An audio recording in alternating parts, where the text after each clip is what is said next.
İkincisi de kardeşlerim, buday bulan zakatını çıkaran adam 2 kilo 400 bola, şunu biliriz Şafii mazhabına göre.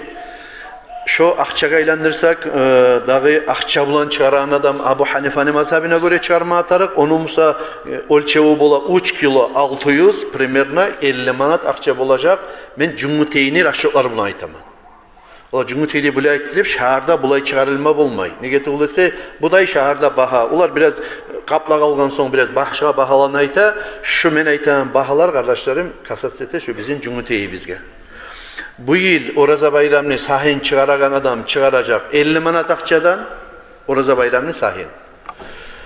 Günuna ulluluktan, qartlıktan ya da mesela böyle bir ağır avrulardan, kroniski avrulardan Oraza tutup bolmaygan adamlar çıkaragan prapushni orazalar sayaltın çıkaragan kafaratni bahası olacak 30 manat. 30 manat.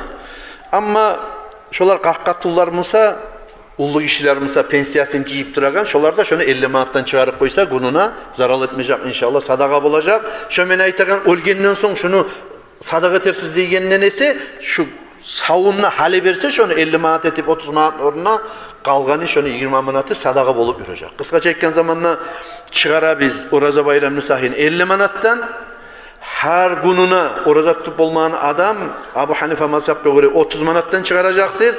Ulluğa tullar bolup, ullu işler bolup 50 manat etip çıkarsanız kalganı savap bolup da kalır inşallah.